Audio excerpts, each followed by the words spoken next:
periodista de Revolución 3.0, corresponsal, un hombre comprometido también con la verdad y con la transformación de nuestro país. ¿Cómo van saliendo, no? Notas, mi querido Jesús. Antes, no me acuerdo quién me dijo de los camaradas. Oye, antes una nota duraba una semana y nos daba para estar una semana con el tema y ahora es 1, 2, 3 días máximo y ahí va otro tema y otro tema y otro tema y es como una bola de nieve, una avalancha, mi querido Jesús. Sí, cierto. Creo que, fíjate que cuando le propuse a Ceci el tema, no, estaba escuchando la mañanera y precisamente hoy en la mañana lo trató. Creo que está muy vinculado el tema que les propuse y que estás planteando ahorita, Vicente, sobre el uso de dispositivos móviles, la regulación por lo menos en las escuelas, y esta encuesta que muestra, que creo que era de las Heras, sobre el 71% de la aprobación de los padres a que el gobierno regule el uso de celulares, y es por una cuestión intuitiva muy básica sobre la centralidad de los dispositivos móviles y todas las posibilidades, no solo de comunicación, sino ya son vitales, ¿no? Ya son cuestiones de nuestra vida diaria en materia de organizar nuestra vida, quiero decir, de los dispositivos móviles. Y desde luego las elecciones, la forma en que organizamos nuestros gobiernos, como resolvemos nuestros temas públicos es una muy importante, precisamente. Oye, y bueno, con el Milei que apunta hacia México Ujú. y el Honduras Gate, ahora que regresa Juan Orlando Hernández a su país, el expresidente narco de Honduras, y con cada vez más, pues no sé si influencia, pero sí presencia de estos famosos influencers o como le llamen, y luego lo que se destapó de los esfuerzos para reclutar influencers.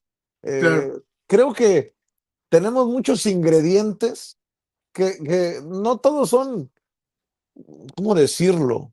Sustanciosos, más bien ruidosos en el debate, en la conversación nacional, pero que creo que ameritan ser mencionados, platicados, mi querido Jesús Pérez Gaona. Precisamente hay un fenómeno que en la ciencia le llaman la ventana de Overton, que es para medir la posibilidad de que un tema se instale en la sociedad y la capacidad de la sociedad de responder a ese tema. Mientras que algunos temas nos parecen totalmente absurdos, pasando el tiempo, andando los años, ese tema que parece absurdo, no sé, pienso en uno en voz alta, que los que no tengan títulos académicos no puedan votar, se me ocurre, nada más, no sé por qué. Con los años empiezan a tener sustancia no solo entre sectores, capas de la sociedad, sino incluso tienen representantes, voceros, conductores, candidatos que tienen estas plataformas.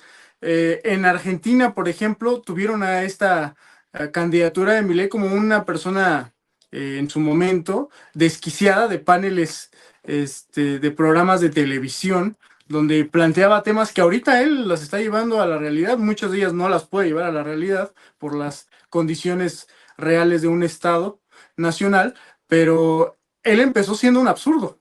Él empezó siendo un panelista que abrió la ventana de Overton ante el hartazgo, mucha desesperación y sobre todo mucha apatía e impotencia del pueblo argentino de haber probado con el kirchnerismo y primero y después pues con Alberto Fernández y encontrar que no encontraron una solución, y estas cuestiones absurdas se convirtieron en una vía.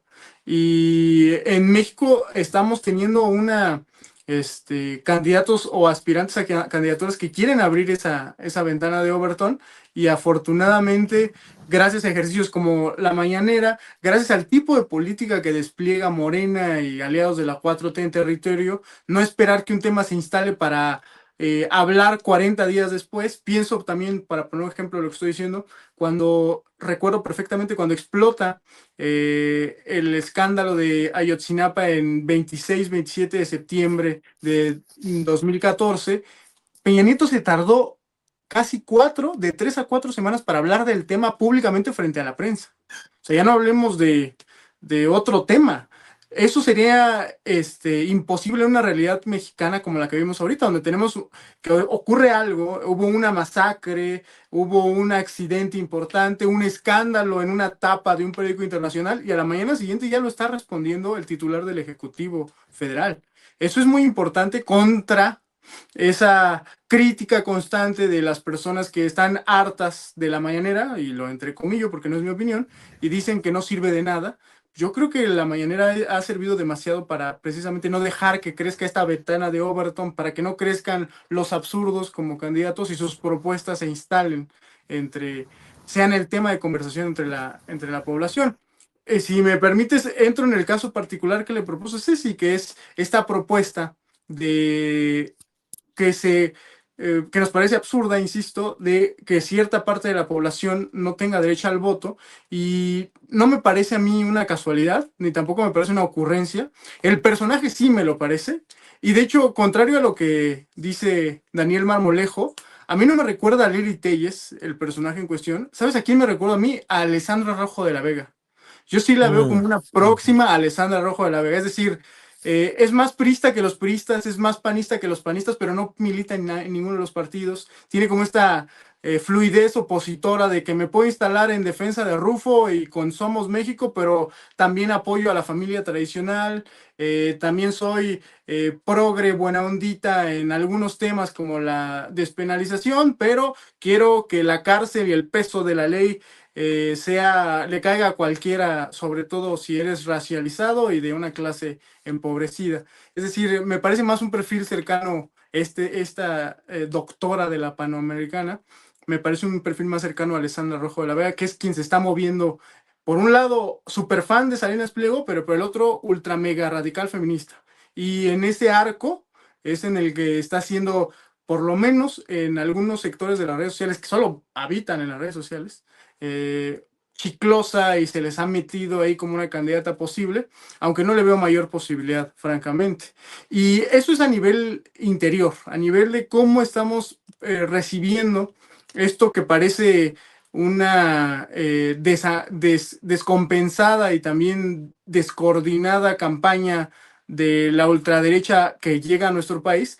Al interior lo estamos viendo como ocurrencias, como gritos, estilo Lili Telles, ahí sí lo comparto, como propuestas vergonzosas pero súper hedonistas como la de Ricardo Salinas Pliego, con partidos que no aprenden sus lecciones mientras exigen el combate de Huachicol, y hay una figura importante de su partido como Ernesto Rufo, que es arrestada por ese caso, pues ya no les importa tanto la lucha del Huachicol, pienso en el PAN, o en figuras que abiertamente hablan de que ya no se necesitan perfiles buena ondita y que sean buenas personas, sino abiertamente utilizando sus palabras HDPs para decir a Lito, para citar a Lito Moreno, que es la visión contraria a Somos México y los tipos de Los Rosas y Claudio X González. Todo esto que parece que no encuentra una coordinación, al exterior tiene toda la lógica del mundo, Vicente. Velo bajo ese matiz, y los traductores de la oposición mexicana no solo no han sido exitosos, sino que además no han sabido traducir correctamente, o han, como la versión italiana de la palabra traductor, traidores, o han traicionado el espíritu de lo que estos campañas se han orquestado a nivel internacional, porque si lo ves a nivel internacional, tiene todo el sentido del mundo que por un lado se promueva la vida, el regreso a un ostracismo y a una posición de esclavitud de las mujeres con las straight wipes y con el quitarles un derecho constitucional como el derecho al voto. Y por otro lado tienes en el mundo a tipos que promueven algo parecido a una ideología. A mí me parece más bien estornudos, más que, o como dice mi amigo Jalife, gargajos, llamado machósfera, y pues engarzan correcta, tienen totalmente el sentido, es el camino que se sigue, la conclusión lógica que se sigue. Si estás promoviendo unos valores de la machosfera, pues es lógico que no necesites el derecho al voto. Eso no lo han sabido articular en México, particularmente la oposición, porque les da vergüenza y porque no es redituable. Afortunadamente, todavía no es redituable tener esas ideas en el espectro político electoral en las urnas. otro ejemplo muy claro. Es totalmente lógico para el resto del mundo, por eso están ganando elecciones en la ultraderecha en el mundo, porque las sociedades están aceptando eso, que por un lado promuevas que los vencedores, los acaudalados, los que no pagan impuestos, los cínicos, los abogados de narcotraficantes como en Colombia, o los locos desquiciados traders que trabajan en la bolsa como en Milei en Argentina, o simple y sencillamente títeres de Estados Unidos como en Bolivia o en Ecuador, estén como Noboa, estén en el poder y tengan esos perfiles, y por el otro lado castigues los programas sociales y quienes se benefician de ellos, que es la propuesta de Salinas Pliego. Quienes tengan beneficios de programas sociales que no tengan derecho al voto. Totalmente lógico. En México, afortunadamente, esa plataforma electoral no ha llegado a las urnas y les da vergüenza decirlo abiertamente. Y finalmente pongo el último ejemplo. Es totalmente lógico que para el resto del mundo, para el mundo en general y sobre todo para los gobiernos de derecha que están triunfando, a los movimientos de derecha en Europa también, que se propongan perfiles dictatoriales y se prefiera y se diga con un cinismo pues sí, alarmante, espantoso, que es preferible tener a un buen dictador que a una mala democracia, y por el otro lado tengas intentos, el mejor caso es Estados Unidos, de un presidente que no puede ya volver a ser presidente y ya está hablando de un tercer mandato, ¿no? Una cuarta campaña presidencial, y estoy hablando obviamente de Donald Trump. Es decir, y eso en México, hacia nosotros, no tiene sustancia, ¿no? Y no ha tenido sustancia, salvo por ahí tú lo estuviste eh, bardeando, lo estuviste bombardeando en Twitter a ver así que de repente articulan esos pensamientos creyendo que van a tener popularidad o que va a haber alguna especie de respaldo popular a esa idea de necesitamos un dictador en México. Eso es lo que necesitamos, ¿no? Afortunadamente hacia el Fíjate, interior, fíjate, eso no está ocurriendo. pero verdaderamente sí lo creen.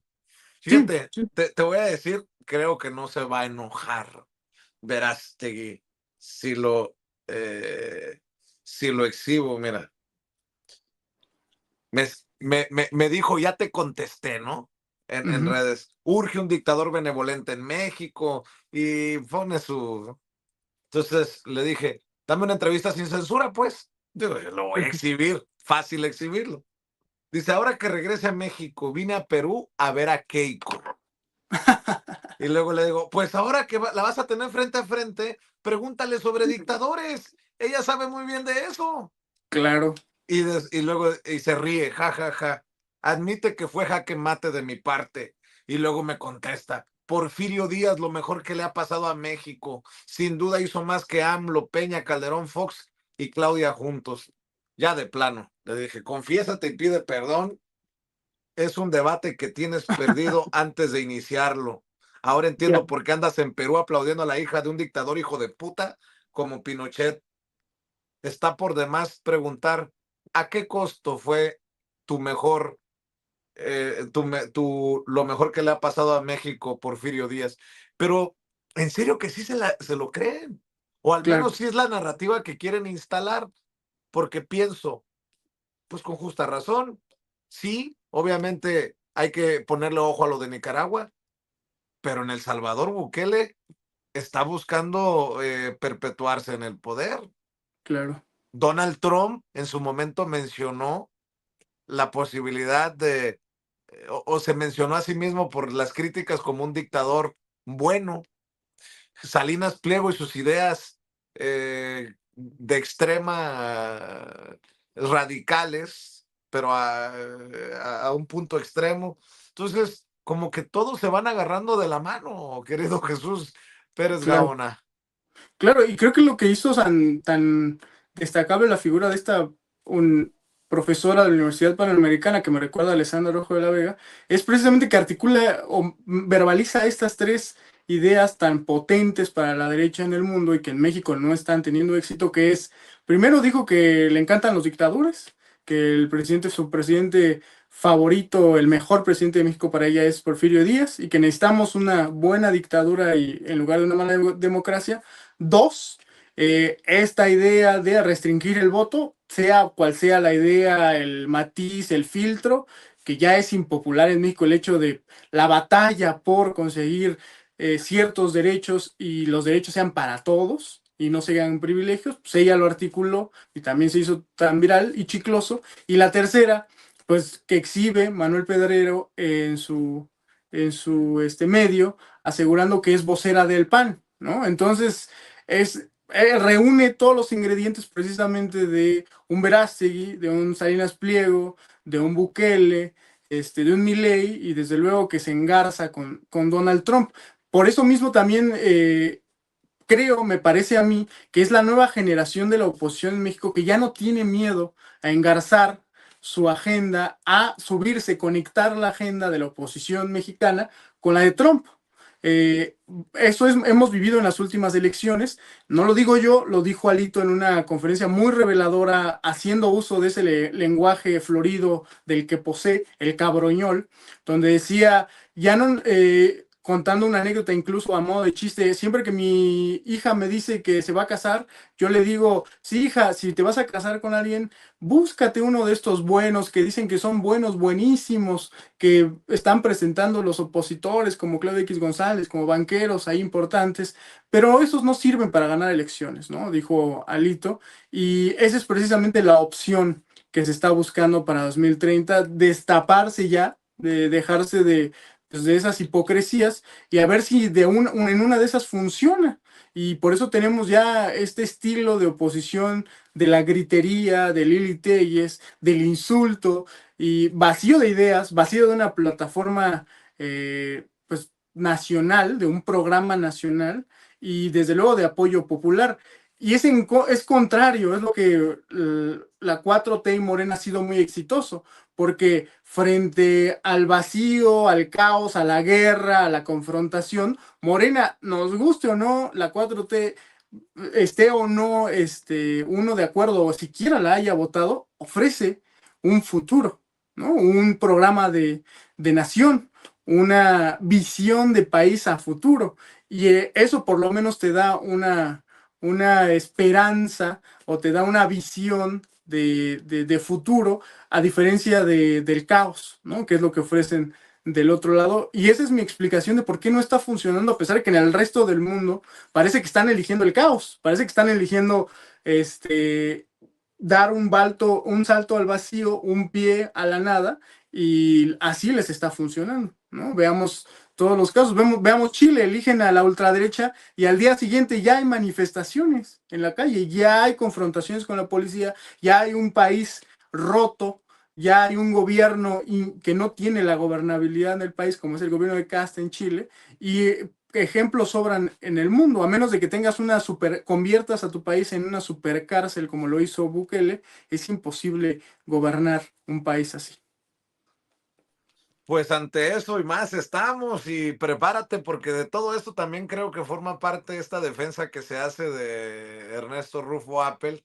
Hoy me están Cierto. confirmando que estará Verónica Rufo, con quien tuve un intercambio hace unos minutos vía textos, la hija de Ernesto Rufo, en esta entrega de petición de respeto a los derechos humanos para Ernesto Rufo Apple en la Comisión Nacional de Derechos Humanos acá en Tijuana.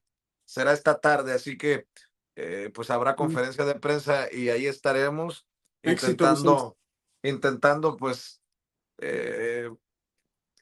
solo, porque soy muy mal pensado, hacer un contrapeso a pues esa prensa corporativa que ha salido en defensa y como voceros de la familia del exgobernador panista de Baja California. Al cabo no Claro. nos damos ni cuenta.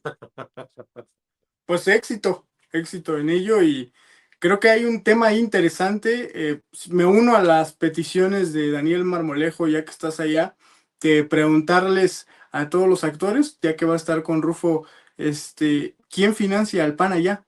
Creo que se ha llevado la cuestión al PAN nacional y particularmente a Somos México, pero estaría bueno preguntar porque él sigue siendo panista, Vicente. Yo tuve la oportunidad de verlo a principios de año acá en un restaurante en la Ciudad de México y yo le insistí, oiga, se está armando Somos México, si fue usted de uno de los que lideró y entregó y preparó la campaña de Xóchitl Gálvez, porque también eso poco se sabe. ¿Cómo es posible que siga siendo panista y está tan peleado con Jorge Romero contra esta idea? Y también lo he escuchado mucho de que fue uno de los promotores de la candidatura de Jorge Romero a la presidencia del PAN, de Marco Romero en su momento, de Anaya, de Damián Cepeda. Y no es cierto, él está peleado con todas las dirigencias, pero sigue siendo panista. Sigue pagando sus cuotas para ser militante y sigue estando en el padrón.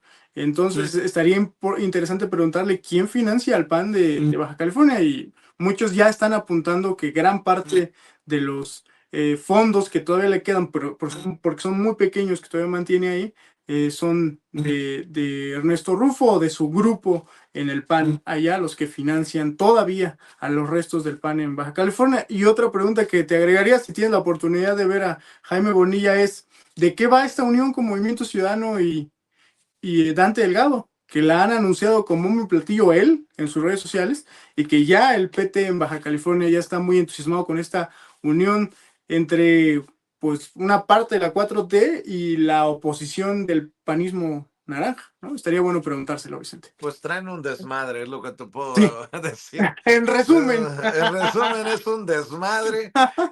Y por eso yo le preguntaba en la entrevista, ¿y qué piensa el profe Anaya, Alberto Anaya, el presidente?